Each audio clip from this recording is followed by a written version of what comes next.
لتكن منكم أمة يدعون إلى الخير ويأمرون بالمعروف وينهون عن المنكر وأولئك Yasir dan Sumayyah. هم Kemudian المفلحون. para budak yang masuk Islam mereka disiksa.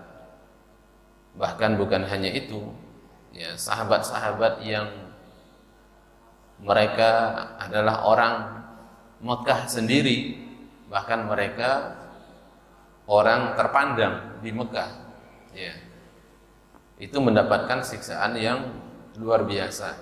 Ya, Abu Bakar itu pernah dipukuli sehingga kaumnya atau sukunya Abu Bakar, suku Taim namanya, At-Taimi, maka Abu Bakar At-Taimi, bukan Tamimi, Taimi. Ini bagian dari Quraisy, ya, seperti Bani Hashim, Bani Taim, Bani Makhzum, itu bagian dari Quraisy. Sehingga itu dikira Abu Bakar sudah mati, sehingga tidak jelas bentuknya Abu Bakar itu. Padahal ya Abu Bakar itu orang yang sangat baik, orang yang dikenal dengan akhlaknya yang mulia. Bahkan Rasulullah SAW itu juga beliau mulai mendapatkan perlakuan yang tidak baik. Maka dalam kondisi yang seperti itu, kondisi yang sulit, yang luar biasa seperti itu, kemudian ya orang-orang kafir ya mereka ya berusaha. Ini Nabi ditawari untuk diajak untuk menyembah satu hari Tuhan mereka, kemudian tidak mau kerjasama. Satu hari menyembah Lata, Hubal, Manat, kemudian satu hari menyembah Allah Subhanahu wa Ta'ala, tidak mau. Akhirnya turunlah surat Al-Kafirun. Kemudian ya mereka menawarkan kepada Rasulullah SAW, apa maunya? Ya, kalau mau uang kami siapkan. Ya, in kunta turidu malan, ya, kalau jama'na laka amwalana, kalau kalian butuh harta, kamu butuh harta, kata orang-orang kafir. Ya, kalau mencari dengan dakwahnya Nabi itu mencari kekayaan, kami kumpulkan.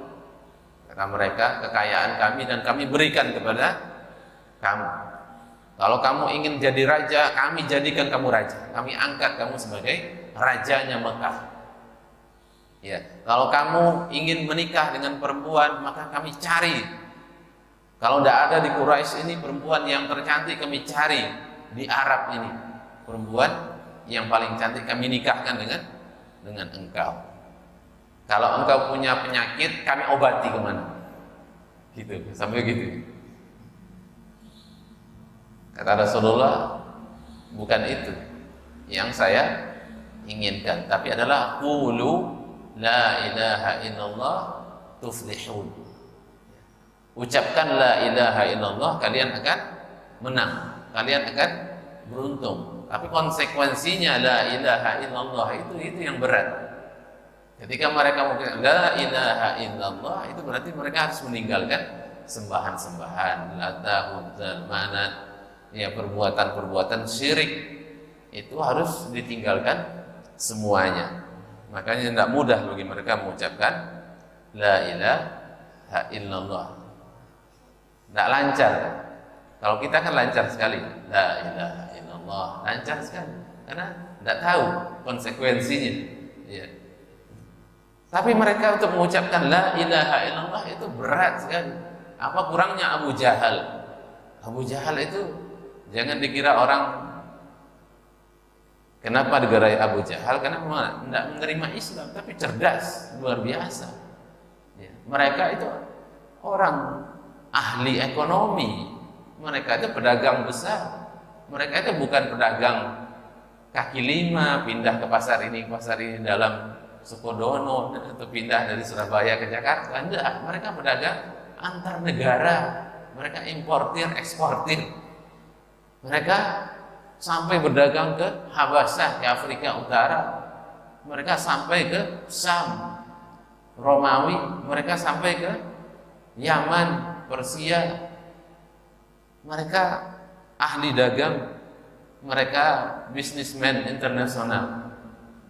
Tapi kenapa mereka dikatakan jahiliyah? Karena mereka tidak mau menuhankan, mengilahkan Allah Subhanahu wa ta'ala. Tawaran-tawaran seperti itu, siksaan sudah mereka lakukan, mereka siksa. Nabi pun mereka perlakukan, mereka cekik lehernya. Nabi ketika sholat dicekik lehernya sampai Nabi itu hampir mati. Kemudian datang Abu Bakar. Bahkan ketika Nabi sujud itu kepalanya diinjak, lehernya diinjak, sehingga Nabi mengatakan hampir saja mata saya itu rasanya mau keluar. Kemudian ketika Nabi sujud diletakkan kotoran onta. Tapi semua itu tidak menjadikan kaum muslimin itu berubah. Maka orang-orang kafir ini bingung gimana caranya lagi. Dengan kekerasan tidak bisa, dengan kelembutan tidak bisa, dengan negosiasi tidak bisa. Separuh-separuh juga tidak bisa. Dengan keras tidak bisa. Malah tambah banyak budak-budak masuk Islam. Bilal masuk Islam, kemudian para yang lain masuk Islam. Akhirnya mereka bingung, kewalahan, gimana caranya untuk mengalahkan orang Islam ini. Kalau dari segi ilmu, setiap di debat kalah terus. Karena orang Islam, Rasulullah langsung dibimbing oleh wahyu. Segala yang mereka argumentasi mereka segalanya itu dikalahkan oleh Nabi. Wahyu turun, mereka tidak bisa bicara. Gimana caranya lagi? Maka akhirnya mereka minta tolong kepada orang-orang Yahudi. Orang-orang Yahudi. Karena Rasulullah mendapatkan wahyu dari langit, mereka tahu. Orang Arab namanya orang ummi. Orang Arab ummi itu tidak tahu baca tulis, bukan ahlul kitab. Beda dengan orang Nasrani dan orang Yahudi, mereka adalah ahlul kitab. Mereka tahu, ilmu mereka luar biasa. Jadi orang-orang Yahudi dan orang-orang Nasrani itu mereka orang Quraisy sendiri itu mereka mengakui bahwa orang-orang Yahudi dan orang-orang Nasrani itu lebih tinggi ilmunya dibanding mereka. Karena itu mereka akhirnya minta tolong kepada orang-orang Yahudi gimana caranya untuk melawan Rasulullah SAW. Ini bahayanya orang yang berilmu kalau dia dibayar dan dia mau, itu bahaya sekali. Fitnahnya itu luar biasa. Kalau ada orang alim kemudian dia diperalat oleh suatu kelompok, diperalat oleh orang lain, maka dia dengan ilmunya itu dia bisa menggelincirkan siapa saja. Itu bahaya sekali. Itu yang dilakukan oleh orang-orang Quraisy. Mereka kemudian mendatangi orang-orang Yahudi, tentu dengan segala konsekuensinya. Apa yang mereka inginkan oleh orang-orang Yahudi, apa yang mereka minta, itu mereka berikan. mereka juga orang-orang kaya. Orang-orang Quraisy mereka pedagang besar, mereka orang kaya. Maka Yahudi yang paling dekat dengan mereka adalah Madinah. Mekah, Madinah. Maka mereka mendatangi ke Madinah, pergi kepada orang-orang Yahudi, yaitu utusannya, yaitu yang namanya An-Nadhr bin Al-Harith. Ini tidak mungkin, kata Nadhr bin Harith ini, orang-orang kafir Quraisy, tidak mungkin kita mengalahkan ya Muhammad. Ya, cuman ada dua pilihan, kalian masuk Islam atau ya kita harus minta tolong sama orang Yahudi. Akhirnya An-Nadhr bin Al-Harith ini sendiri, karena dia yang memulai pidato itu, maka dia diutus oleh orang-orang Quraisy. Ya udah, kamu yang berangkat ke Madinah, temu dengan orang-orang Yahudi. Maka mereka tanya, ketika bertemu dengan orang Yahudi, ya orang Yahudi, orang yang paling tahu dengan Nabi. Kenapa orang Yahudi di Madinah? Karena mereka tahu Rasul terakhir itu ya di situ. Mereka tahu bahwa Rasul yang terakhir itu di daerah yang banyak kormanya. Karena itu orang Yahudi menduduki setiap tempat yang banyak kormanya. Di mana yang banyak kormanya? Yang banyak kormanya adalah daerah Madinah. Kemudian yang banyak kormanya adalah Khaybar. Ini gudangnya korma di Jazirah Arab. Maka mereka duduki tempat itu. Bukan hanya mereka datang ke sana, mereka membuat pemukiman. Mereka punya komplek, bukan hanya komplek, bentengnya. Yang dindingnya itu bukan hanya setengah meter, tapi 1 meter, 2 meter tebalnya dindingnya. Itu di zaman dulu. Maka mereka punya 3 suku besar di Madinah, Bani Qainuqa, Bani Nadhir, dan Bani Quraidah. Tiap ini punya kompleks sendiri. Mereka tidak eksklusif, mereka tidak mau campur sama yang lain. Maka ketika orang Quraisy sampai di Madinah, ya, mereka tanya kepada orang-orang Yahudi.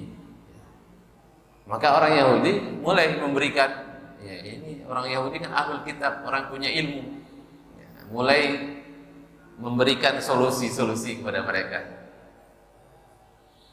Maka orang Yahudi katakan, nanti kalau kamu pulang ke Mekah, tanyakan kepada Muhammad tentang 3 perkara. Tanyakan tentang 3 perkara. Yang pertama, tanyakan tentang pemuda, ya, pemuda yang tertidur di gua. Ya. Kemudian yang kedua, ya, tanyakan tentang Zulqarnain. Tanyakan tentang laki-laki yang punya kekuasaan dari timur sampai ke barat. Ya, luar biasa, raja luar biasa. Dan kemudian tanyakan tentang ruh, masalah roh, masalah nyawa. Maka ya lumayan ini, ada amunisi baru. Wah, berarti amunisi baru. Balik ke Madinah, balik ke Mekah. Ya. Mereka pulang ke Mekah, sampai di Mekah, mereka tanyakan 3 itu pertanyaan kepada Rasulullah Sallallahu Alaihi Wasallam. Ya. Kemudian Nabi mengatakan, besok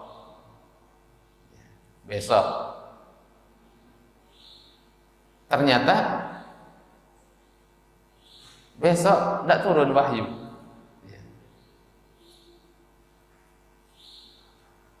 Besok lagi, sudah 15 hari besok, sudah setengah bulan tidak turun.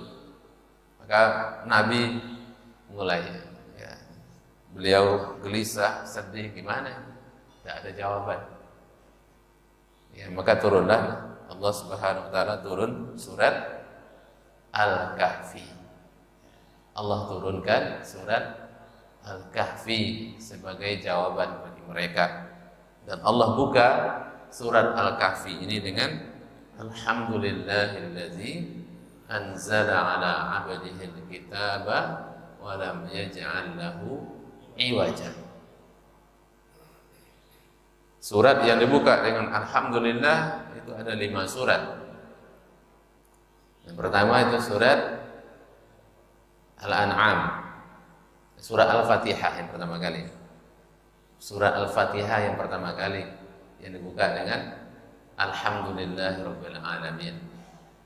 Hadis riwayat Muslim. Qasamtus salata baini wa baina 'abdi nisfaini.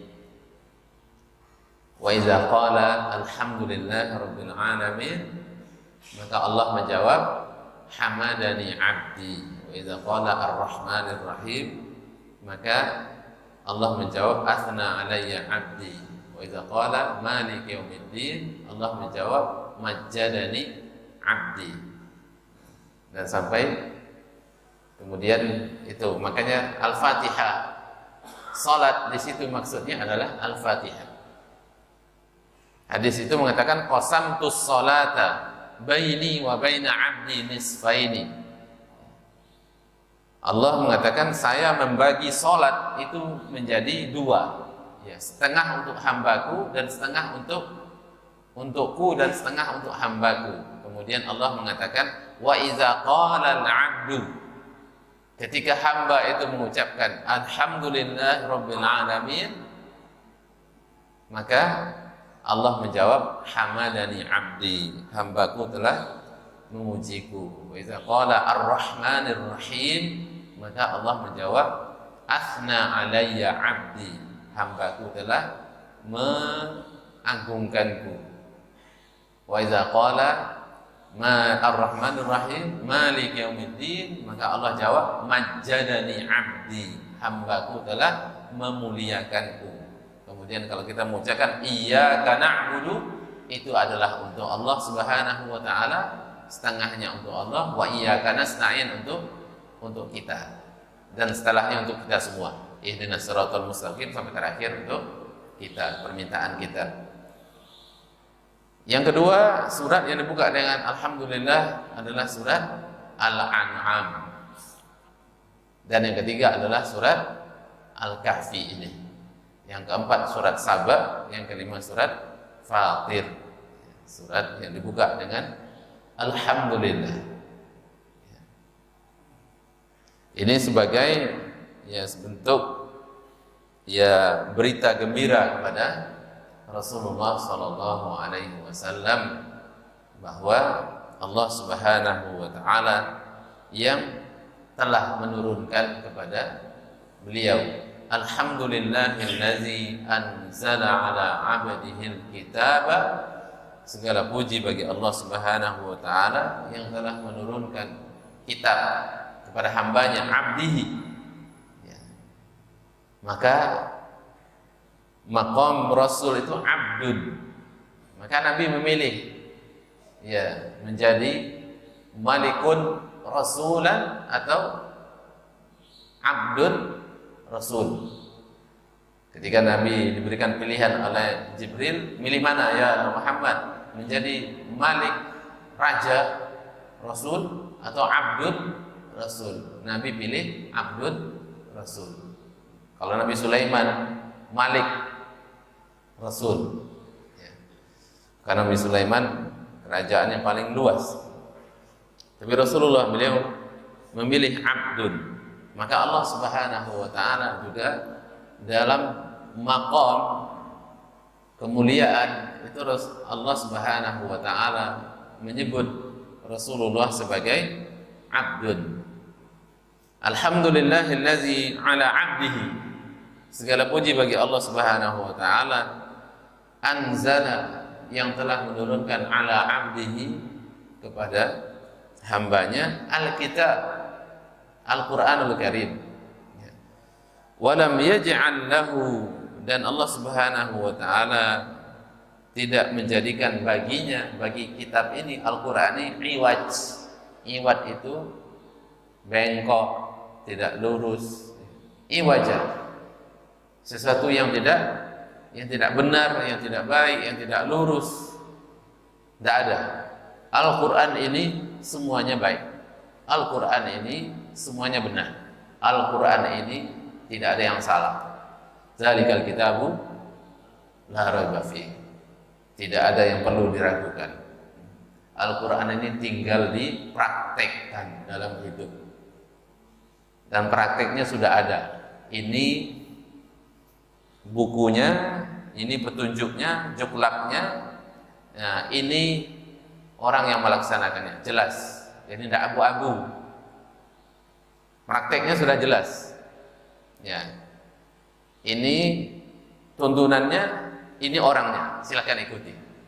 Gimana caranya mempraktekkan Al-Qur'an? Ikuti Nabi. Karena itu pelajari sirah. Sirah Rasulullah sallallahu alaihi wasallam itu adalah praktek nyata dari Al-Qur'anul Karim. Alhamdulillah, hujan rahmat insyaallah. Allahumma sayyiban nafi'an.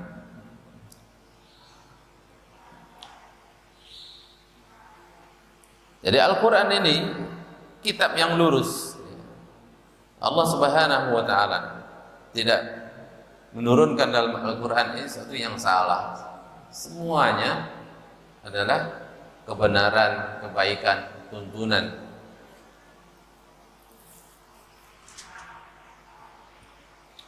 Makasih, Pak.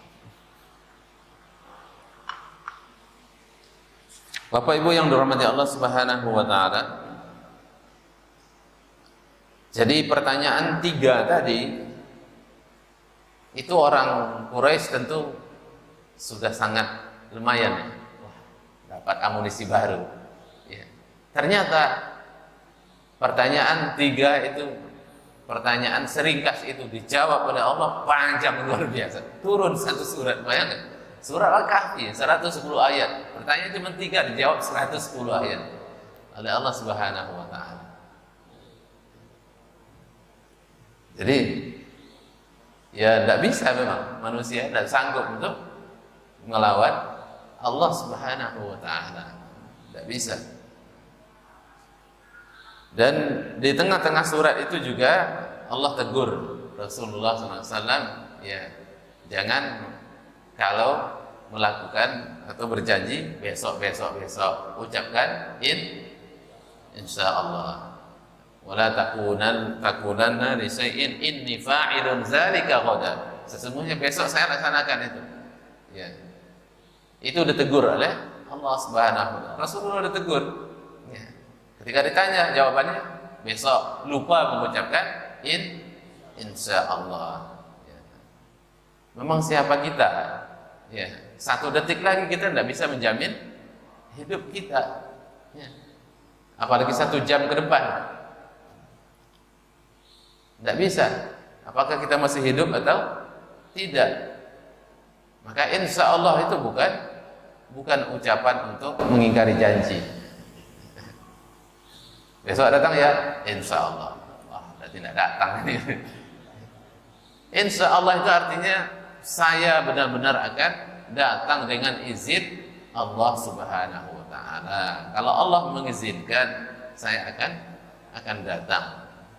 Dan saya memang, ya kalau kita memang mau datang, ya ucapkan insya Allah. Kalau enggak, ya jelaskan. Ya. Saya ada rencana lain, saya enggak bisa besok datang. Jangan ucapkan insya Allah. Insya Allah datang. Insya Allah datang. Itu bukan.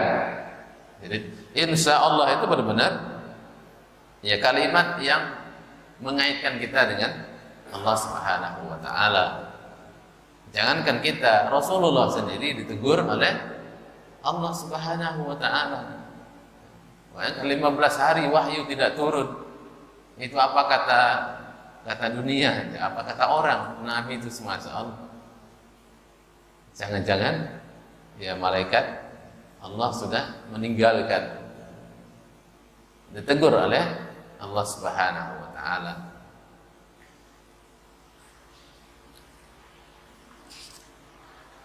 Dan jawaban dari pertanyaan ini itu memang tidak rinci. Jawaban dari pertanyaan ini tidak rinci. Karena nanti kita melihat itu cerita tentang Ashabul Kahfi itu banyak versinya. Banyak versinya dari tokohnya, dari di mananya, ya detail-detailnya itu banyak versi. Ada yang mengatakan di Yordan, misalnya guanya di Yordan, ada yang mengatakan di Syria. Tapi itu cerita yang benar. Itu adalah kejadian nyata yang diceritakan oleh Allah Subhanahu wa taala. Tapi kisah di dalam Al-Qur'an itu bukan karena Al-Qur'an bukan buku sejarah. Jadi Al-Qur'an itu lebih mengutamakan ibrah, pelajaran yang akan diambil dari kisah itu. Makanya kisah itu banyak versinya, tapi pelajarannya itu yang terpenting, yang akan diambil apa manfaat dari kisah itu. Sama dengan Zulkarnain lebih tidak jelas lagi. Siapa itu Zulkarnain? Itu lebih tidak jelas lagi. Tapi bukan ibrahnya, pelajarannya bukan di situ sebenarnya. Pelajarannya bukan di situ. Kemudian kemana dia pergi? Apakah dia pergi ke Jepang atau pergi ke Indonesia? Karena di situ disebutkan dia bertemu dengan matli asyams, tempat terbitnya matahari. Mungkin di Jepang kali ya. Dia sampai ke timur, sampai ke tempat terbitnya matahari, dan dia juga sampai ke barat. Nggak tahu ke baratnya di mana. Apa di Perancis, apa di Inggris, apa di Italia? Wallahu ta'ala a'lam. Apakah dia ke Irian? Karena disebutkan di situ tidak punya baju. Orang Irian tidak punya baju. Wallahu ta'ala a'lam. Tapi ini memang raja yang luar biasa kekuasaannya. Raja orang Muslim, seorang hamba Muslim, raja yang betul-betul bertakwa kepada Allah Subhanahu wa taala, dan Allah Subhanahu wa taala memberikan kepada dia min kulli syai'in sababa. Dia bisa melakukan apa saja. Artinya dia diberikan fasilitas penuh oleh Allah Subhanahu wa taala untuk melakukan apa saja. Tapi cerita ini juga tidak detail. Kemudian adapun masalah roh, nyawa, lebih tidak jelas lagi. Karena memang ada orang Yahudi juga berpesan, kalau pertanyaannya itu dijawab dengan detail, berarti itu bukan Nabi. Jadi orang-orang Yahudi itu betul-betul luar biasa, betul-betul diberikan ilmu oleh Allah Subhanahu wa taala tentang banyak. Ada pertanyaan itu yang harus dijawab dengan detail, dan mereka tanya kepada Nabi, wahai Muhammad, kalau kamu bisa jawab pertanyaan saya masuk Islam. Nabi silakan, tanya, dijawab detail oleh Nabi, masuk Islam.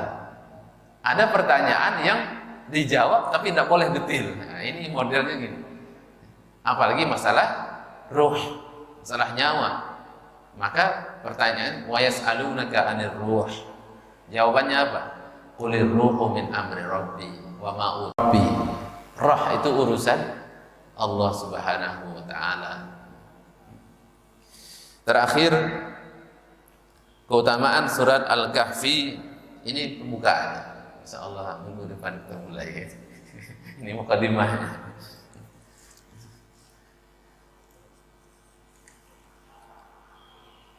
Diriwayatkan dari Buah Sahih Bukhari Muslim, itu ada seorang sahabat yang namanya Usaid bin Hudhair. Ini membaca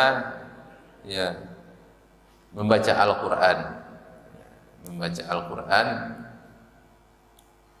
dan beliau membaca surat Al-Kahfi. Surat Al-Kahfi, kemudian itu seperti ada cahaya, gumpalan cahaya, kemudian kudanya itu enggak bisa tenang karena takut. Kudanya lari. Akhirnya Usaid bin Hudhair itu juga khawatir nanti kudanya hilang. Akhirnya berhenti baca. Kemudian besok paginya ditanya kepada Rasulullah SAW, maka Nabi menjawab, ya terus baca. Kalau kamu begitu lagi baca terus, tidak apa-apa, kata Nabi. Fa innaha sakinah, itu adalah as-sakinah. Sakinah kita tahu ketenangan. Tanazzalat indal Quran, yaitu yang turun ketika orang membaca Al-Quran. Ada yang mengatakan as-sakinah itu memang ketenangan. Maka orang baca Quran insyaallah tenang. Kalau dia baca Quran dengan baik, dia wudu, dia dalam kondisi yang konsentrasi, dia berusaha untuk memahami, untuk berusaha untuk mentadaburi Al-Quran ini, untuk mempelajarinya, maka insyaallah dia akan diberikan ketenangan. Atau as-sakinah itu adalah malaikat. Malaikat, namanya malaikat as-sakinah. Yang malaikat itu turun, itu mencari orang-orang yang membaca Al-Quran. Jadi Al-Quran, malaikat itu rindu dengan bacaan orang yang membaca Al-Quran. Jadi malaikat itu mencari mana orang baca Quran, maka dia ke situ. Nah, ini yang diperlihatkan kepada salah seorang sahabat, yaitu dalam kondisi yang kelihatan, yaitu berupa cahaya yang turun, sehingga itu mengganggu kudanya, ketakutan yang melihat itu.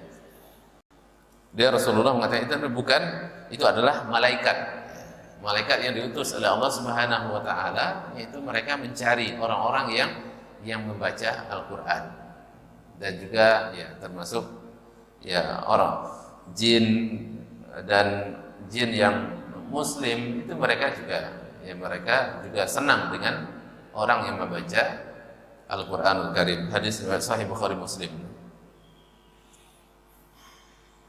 Kemudian keutamaan surah Al-Kahfi ini juga, man qara'a al-'ashra al-awakhir min suratil Kahfi usima min fitnatid dajjal.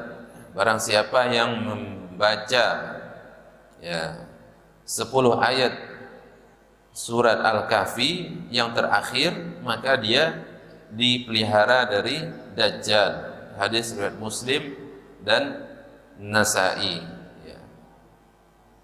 Dalam hadis riwayat Nasa'i yang lain itu disebutkan man qara'a 10 ayatin minal kahfi, tidak terbatas 10 ayat dari surat Al-Kahfi.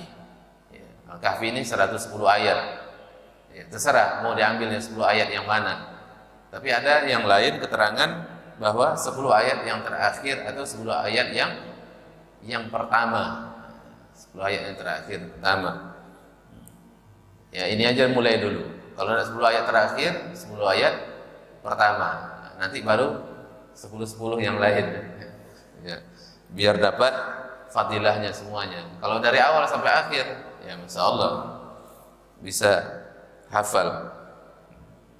Karena makna qara'a di zamannya Nabi itu maksudnya itu hafal. Ya. Karena di zaman Nabi belum ada mushaf.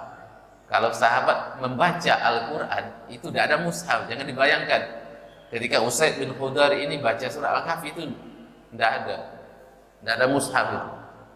Apalagi bacanya di malam hari, lampu tidak ada. Itu dia hafal berarti. Ya. Dan itu sahabat, ya jangan di zaman Nabi, di zaman ya sahabat sampai nanti Utsman ya bin Affan itu mushaf hanya terbatas, hanya orang tertentu yang memiliki mushaf. Nah, insya Allah ini BWA akan memperbanyak mushaf.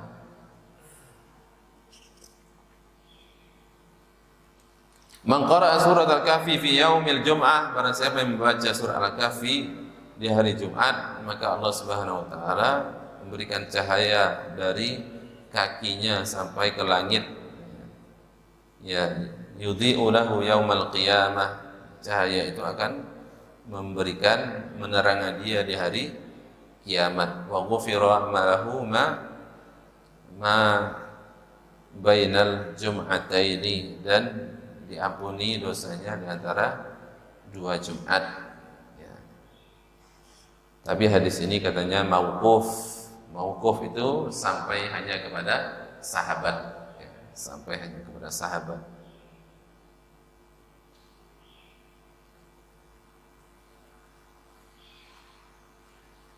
Tapi di hadis lain dikatakan man qara'a surat Al-Kahfi yaumil Jum'ah adha'a lahu minan nuri ma bainahu wa bainal Jum'ataini. Diberikan barang siapa membaca surah Al-Kahfi, ya diberikan cahaya antara satu Jumat dengan Jumat berikutnya. Hadisnya sahihul isnad. Hadisnya sanadnya sahih, tapi tidak dikeluarkan oleh riwayat Bukhari Muslim. Ini yang diriwayatkan dari Imam Al-Hakim dalam kitab beliau. Baik.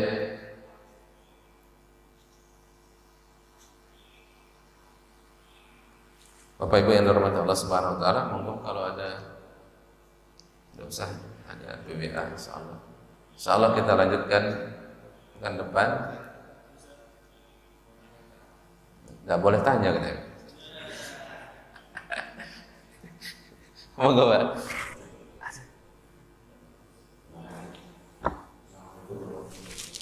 Waalaikumsalam warahmatullahi wabarakatuh.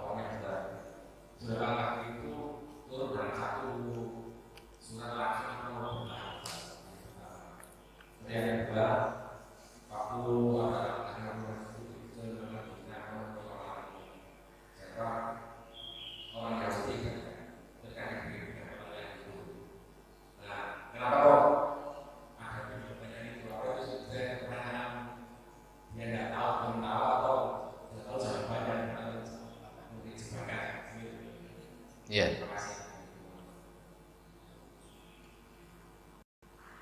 Kalau tidak salah memang surat Al-Kahfi ini turun satu surat, satu surat. Jadi surah Al-Kahfi ini termasuk surat Makkiyah. Jadi semuanya turun di Mekah. Atau kemungkinan kalau tidak turun semuanya dalam waktu itu, tapi jawaban-jawaban terhadap pertanyaan ini sudah diturunkan oleh Allah. Atau kemudian nanti ayat-ayatnya turun, tapi Makkiyah, semuanya Makkiyah. Semuanya artinya sebelum Nabi hijrah ke Madinah. Berarti di 13 tahun pertama Nabi itu surat Al-Kahfi ini diturunkan oleh Allah Subhanahu wa taala. Apalagi ini memang berkaitan dengan bukan hanya dengan ini, dengan Allah turunkan begitu saja, ada asbabun nuzulnya gitu. Jadi ada asbabun nuzul yang kemudian Allah Subhanahu wa taala turunkan surah Al-Kahfi sebagai jawaban dari pertanyaan orang-orang Quraisy. Kemudian yang kedua apa? Iya, itu memang pertanyaan jebakan. Ya, pertanyaan jebakan dari orang-orang Yahudi untuk menguji Nabi, dan banyak pertanyaan lain. Ya, banyak pertanyaan-pertanyaan yang lain, ya, yang ditanyakan oleh orang Yahudi, apakah yang itu hanya Nabi bisa jawab. Ya, berarti kalau Nabi tidak bisa jawab, itu bukan Nabi. Nah, itu orang-orang Yahudi, karena mereka ahlul kitab. Mereka punya kitab, mereka diberikan ilmu oleh Allah Subhanahu wa taala, dan mereka tahu betul bagaimana Nabi itu. Jadi Masya Allah, kalau kita cerita panjang ya, mereka tahu betul bagaimana Nabi itu. Bahkan mereka tahu ciri fisiknya, matanya seperti apa, rambutnya seperti apa, tangannya seperti apa, ya pipinya seperti apa, itu mereka tahu. Ketika Nabi umur 6 tahun ke Madinah, 6 tahun Nabi kan ke Madinah ziarah sama ibunya, itu mereka mengatakan, keluarkan akhrij lana Ahmad, mereka menyebut Ahmad. Mana Ahmad? Kita lihat. Hadhihi nabiyyu hadhil ummah. Ini nabinya umat ini. Wa hadhihi daru hijratihi, dan ini adalah tempat hijrahnya. Ya, mereka tahu. Dari kecil. Makanya ketika Nabi pergi ke Syam umur 12 tahun, itu diperingatkan oleh Buhairah, sudah anak ini jangan dibawa lagi, kalau ketemu Yahudi pasti dibunuh. Kenapa dibunuh? Karena tahu ini Nabi. Dan orang Yahudi yaqtulun Nabi. Roh itu urusan Allah Subhanahu wa taala. Terakhir, keutamaan surat Al-Kahfi, ini pembukaan. Insyaallah minggu depan kita mulai. Ini mukadimahnya.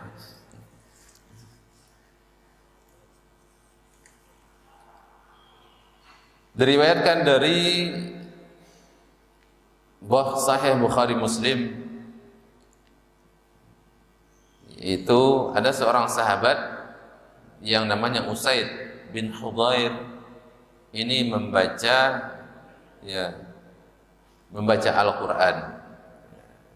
Al-Quran, dan beliau membaca surat Al-Kahfi. Surat Al-Kahfi, kemudian itu seperti ada cahaya, gumpalan cahaya, kemudian kudanya itu enggak bisa tenang karena takut. Kudanya itu lari. Akhirnya Usaid bin Hudhair itu juga khawatir nanti kudanya hilang. Akhirnya berhenti baca. Kemudian besok paginya ditanya kepada Rasulullah SAW, maka Nabi menjawab, ya terus baca. Kalau kamu begitu lagi baca terus, tidak apa-apa, kata Nabi. Fa innaha sakinah, itu adalah as-sakinah. Sakinah kita tahu ketenangan. Ya. Tanazzalat indal Quran, yaitu yang turun ketika orang membaca Al-Quran. Ada yang mengatakan as-sakinah itu memang ketenangan. Maka orang baca Quran insya Allah tenang. Ya. Kalau dia baca Quran dengan baik, dia wudu, dia dalam kondisi yang konsentrasi, dia berusaha untuk memahami, untuk berusaha untuk mentadaburi Al-Quran ini, untuk mempelajarinya, maka insya Allah dia akan diberikan ketenangan. Atau as-sakinah itu adalah malaikat. Ya, malaikat, ya namanya malaikat as-sakinah. Yang malaikat itu turun, itu mencari orang-orang yang membaca Al-Quran. Jadi Al-Quran, malaikat itu rindu dengan bacaan orang yang membaca Al-Quran. Jadi malaikat itu mencari mana orang baca Quran, maka dia ke situ. Nah, ini yang diperlihatkan kepada salah seorang sahabat, yaitu dalam kondisi yang kelihatan, yaitu berupa cahaya yang turun, sehingga itu mengganggu kudanya, ketakutan yang melihat itu. Dia Rasulullah mengatakan itu adalah malaikat yang diutus oleh Allah Subhanahu wa taala, yaitu mereka mencari orang-orang yang membaca Al-Qur'an, dan juga ya termasuk ya orang jin yang muslim itu mereka juga senang dengan orang yang membaca Al-Qur'anul Karim. Hadis riwayat Sahih Bukhari Muslim. Kemudian keutamaan surah Al-Kahfi ini juga, man qara'a al-'ashra al-awakhir min suratil Kahfi usima min fitnatid dajjal. Barang siapa yang membaca ya 10 ayat surat Al-Kahfi yang terakhir, maka dia dipelihara dari dajjal. Hadis riwayat Muslim dan Nasa'i. Dalam hadis riwayat Nasa'i yang lain itu disebutkan man qara'a 10 ayatin minal kahfi. Tidak terbatas. 10 ayat dari surat Al-Kahfi. Al-Kahfi ini 110 ayat. Ya, terserah mau diambilnya 10 ayat yang mana. Tapi ada yang lain keterangan bahwa 10 ayat yang terakhir atau 10 ayat yang pertama. 10 ayat yang terakhir pertama. Ya, ini aja mulai dulu. Kalau ada 10 ayat terakhir, 10 ayat pertama. Nanti baru 10 yang lain. Ya, biar dapat fadilahnya semuanya. Kalau dari awal sampai akhir, ya Masya Allah bisa hafal. Karena makna qira'a di zamannya Nabi itu maksudnya itu hafal. Ya. Karena di zaman Nabi belum ada mushaf. Kalau sahabat membaca Al-Quran itu tidak ada mushaf. Jangan dibayangkan ketika Usaid bin Khudar ini baca surah Al-Kahfi itu tidak ada mushaf itu. Apalagi bacanya di malam hari, lampu tidak ada. Itu dia hafal berarti. Ya. Dan itu sahabat, ya jangan di zaman Nabi, di zaman ya sahabat, sampai nanti di zaman Utsman ya bin Affan itu mushaf hanya terbatas, hanya orang tertentu yang memiliki mushaf. Nah, insya Allah ini BWA akan memperbanyak mushaf.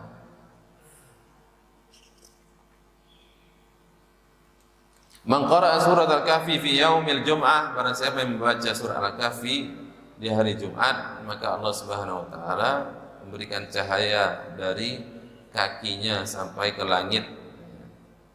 Ya, yudhi'u lahu yaumal qiyamah. Cahaya itu akan memberikan menerangi dia di hari kiamat. Wa ghufira lahu ma bainal jum'ataini, dan diampuni dosanya di antara 2 Jumat. Ya. Tapi hadis ini katanya mauquf. Mauquf itu sampai hanya kepada sahabat. Sampai hanya kepada sahabat.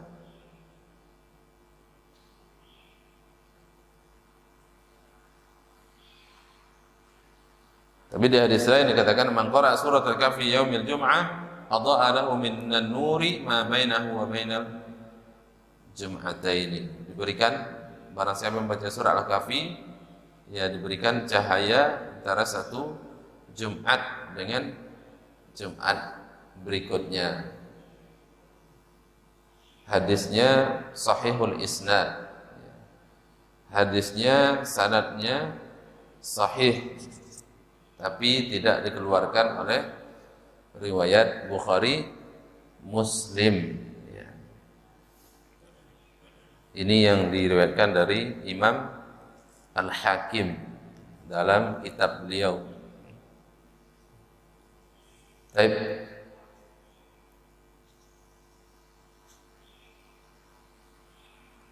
Bapak Ibu yang dirahmati Allah Subhanahu wa taala, monggo kalau ada, tidak usah ada BWA, insyaallah. Insyaallah kita lanjutkan pekan depan. Tidak boleh tanya katanya. Monggo, Pak.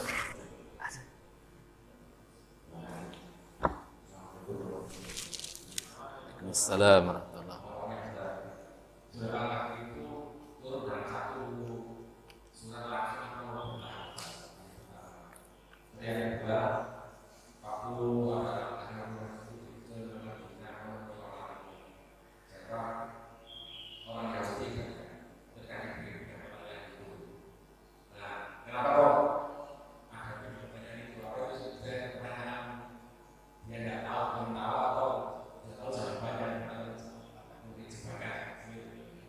Iya. Kalau tidak salah memang surat Al-Kahfi ini turun satu surat, satu surat. Jadi surah Al-Kahfi ini termasuk surat Makkiyah. Jadi semuanya turun di Mekah. Atau kemungkinan kalau tidak turun semuanya dalam waktu itu, tapi jawaban-jawaban terhadap pertanyaan ini sudah diturunkan oleh Allah, atau kemudian nanti ayat-ayatnya turun, tapi Makkiyah, semuanya Makkiyah, semuanya artinya sebelum Nabi hijrah ke Madinah.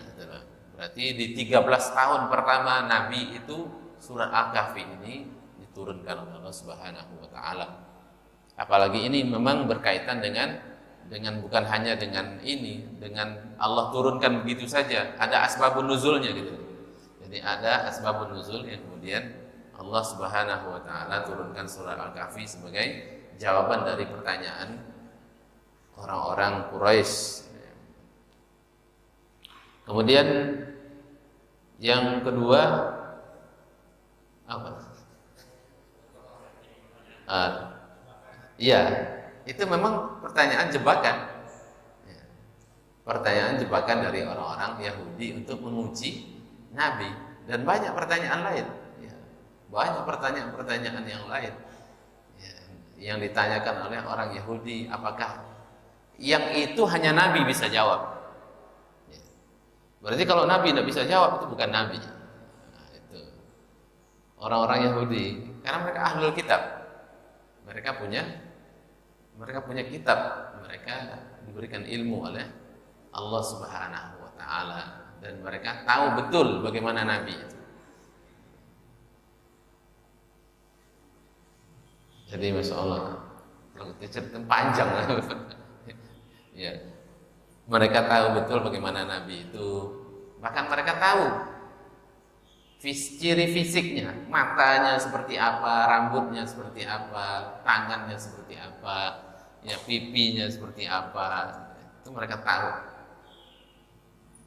Ketika Nabi umur 6 tahun ke Madinah, 6 tahun Nabi kan ke Madinah ziarah sama ibunya. Itu mereka mengatakan, keluarkan, akhrij lana Ahmad. Ahmad, mereka menyebut Ahmad. Mana Ahmad? Kita lihat. Hadhihi nabiyyu hadhil ummah. Ini nabinya umat ini.